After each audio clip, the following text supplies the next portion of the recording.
Hello, it's Peter from WhatCulture.com. Joining me, Scott from WhatCulture.com. Yep, joining you as someone who's just played the new Zelda for about half an hour. It's brilliant. Ask me things. Ask me anything. Ask me things. And we're here to do I'm Scott, ask me anything about Zelda. First impressions, that's a nice general question to begin with. Really, really solid, really good. Until now, I'd not played it, but I've heard a lot of stuff about it. It's just brilliant. They've went in a lot of different directions with it. It's immediately very open world. It has like a Fallout style intro, but you come out of this big tomb thing and you're on the horizon, and it does like the Fallout style, I guess it's Zelda style, open world shot. And they've like repurposed the theme, and you get this little like lush like piano like plinky plonk version of the key theme thing underneath as you come over the crest of this hill, and it's just gorgeous. Like it's just that Nintendo like the sort of stuff that they just nail. You know that? Yeah. I was sort of watching over your shoulder. Yes. How survivally is it? I mean, there's a stamina bar now. Yeah. Tell me about the survival aspect. Well, so they've amped up a lot of the survival stuff because they want you to spend a lot of time in the open world, but they obviously want to give you some gameplay mechanics to keep track of. So there's a noise meter because you can sneak up on enemies now.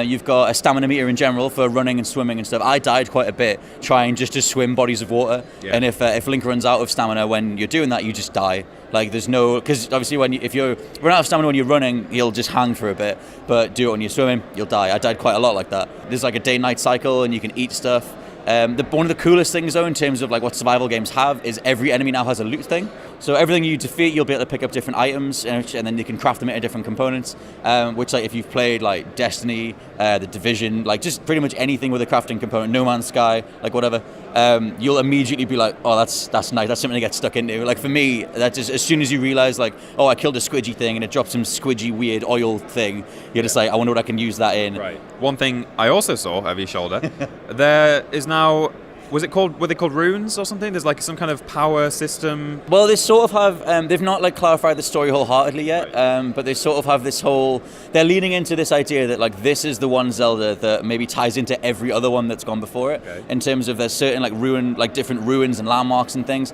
and you're joined by this like sage guy called like Old Man. And he sort of talks about like, he's like, oh, like this ruin was once the source of a great mystery or whatever else. Okay. And they always look quite familiar. Like one of the temples that I saw reminded me of something from Ocarina. And I was just like, I wonder if they're going to do some sort of origin story for all the links. Like, I don't know.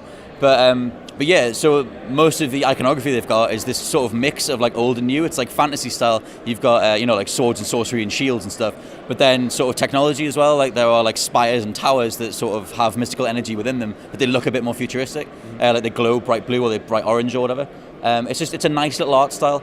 And in fact, Link has pretty much an iPhone on him at all times. Well, it's called the Seeker Stone, I think. You can zoom in on stuff like Far Cry style, or like it guides you to different like waypoints or whatever. So like that thing, it's weird. Like as you look at it and you're like, okay, they've given Link a phone, and it's like, sweet. But then at the same time, it's like, that doesn't really mesh with everything else they've got so far. But at the same time, yeah, that's a really cool addition. To begin with, you were talking about the open world. Yeah.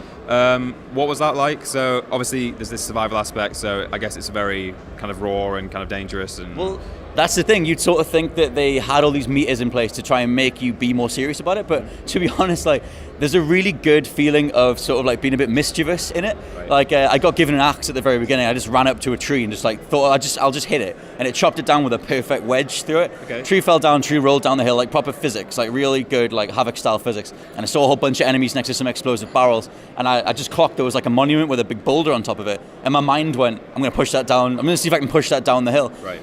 Ran up, pushed it down, everything blew up, and it just looked gorgeous. And I was just like, that thought process is something that you have from like GTA, Far Cry. It's a more open world, experimental sort of thought process, and you've never had that in Zelda before. Okay. And I just think you combine like that with the loot, with the like open world stuff, with all the different systems they're doing. It's so Moorish. Like I just can't wait to just get it and just live on it. So overall, looking forward to it. Very, very impressed. Like I think, yeah, they've listened to a lot of the feedback with Zelda in general. I think they've got some really cool little Easter eggs and references to stuff that I know way more hardcore fans than me are going to go like, holy crap, they're referencing X, Y, Z. So yeah, I was pretty blown away. It plays really well. It's exactly what the Wii U and the NX as well needs to get back on top. So yeah, it's brilliant. Really, really good. Okay, so stick with What Culture Gaming for way more Gamescom coverage.